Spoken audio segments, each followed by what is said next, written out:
Good morning, Mr. Speaker.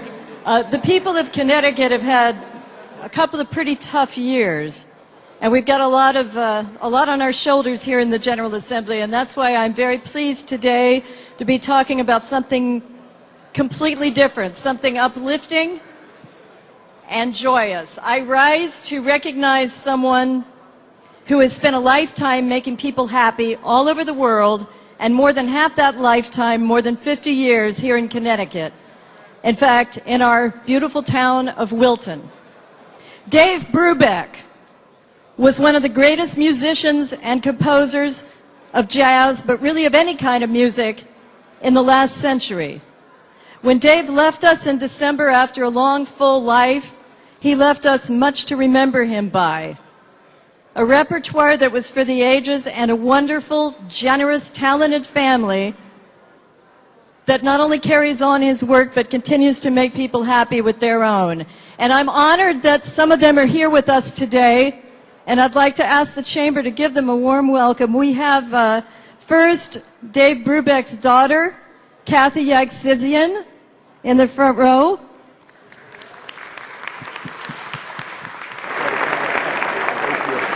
We have Tish Brubeck, his daughter-in-law, wife of his son Chris. And their dear friend Marilyn Wolfleff. We're very pleased to have them here today. Dave was not just any jazz musician. He was a world-class musician who genuinely changed the face of jazz in the 50s and the 60s. He was only the second jazz musician ever to appear on the cover of Time magazine after Louis Armstrong.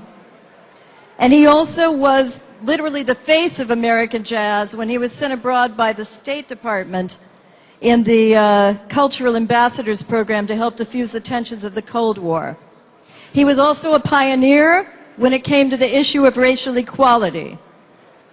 He canceled concerts when the venues wouldn't let his racially integrated band appear.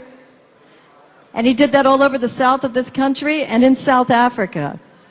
His list of awards goes on and on, just to name a few: the National Medal of the Arts from the National Endowment for the Arts, the Grammy Lifetime Award, the BBC Jazz Lifetime Achievement Award, the Benjamin Franklin Award for Public Diplomacy from the State Department, and the Kennedy Center Honors. He was also inducted into the California Hall of Fame in 2008, and it's my hope that the state of Connecticut will extend him that honor one day as well. We're very fortunate that Dave had so much joy to go around. He was able to convey it to us so well and so often because he was true to his artistry, his convictions, and his heart. As a musician, he had no fear. He explored complicated time signatures and musical forms and polytonalities that had nothing to do with jazz, and people weren't supposed to like that stuff.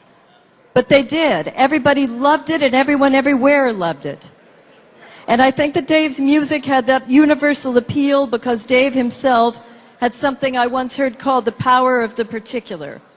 And what that meant was that he had an ability to see music in the world through a unique individual lens that was rooted in geography and experience and convictions formed early, a deeply personal mythology, and a stubborn refusal to be every man.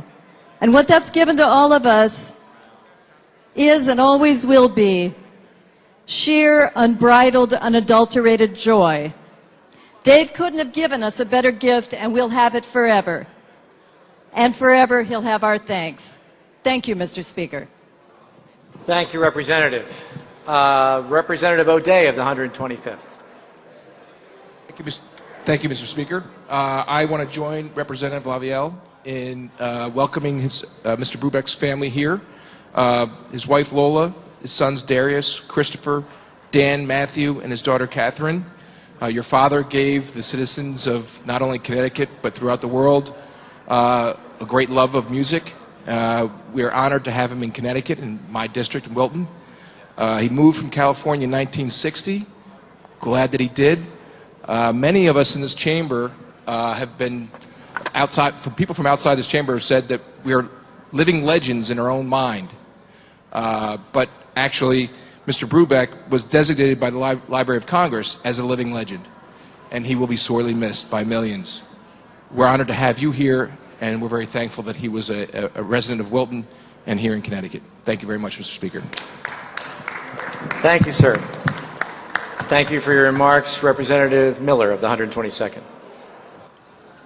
Thank you, Mr. Speaker, and I appreciate your giving us the opportunity to honor Dave Brubeck.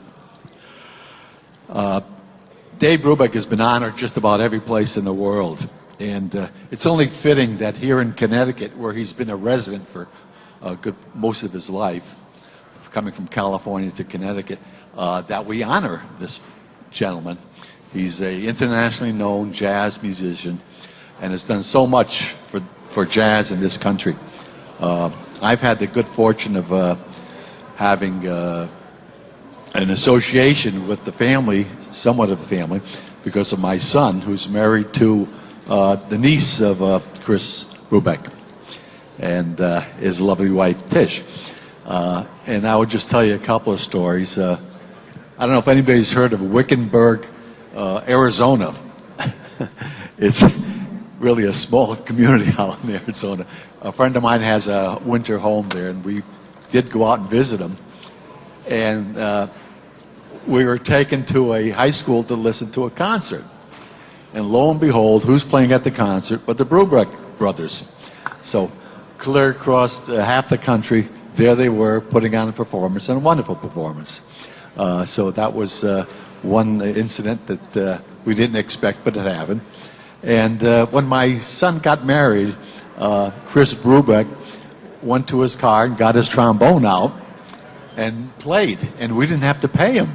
So he did a marvelous job. So it's a wonderful family, and I don't know if I can say much more because between Gail and Tom, they've kind of hit it all on a nail on the head. But he's just a tremendous individual, and he has a legacy that's just tremendous, including the sons he has that are all into music. So I do want to say those things, and thank you again for allowing us to honor him here in this assembly. Thank you, Representative.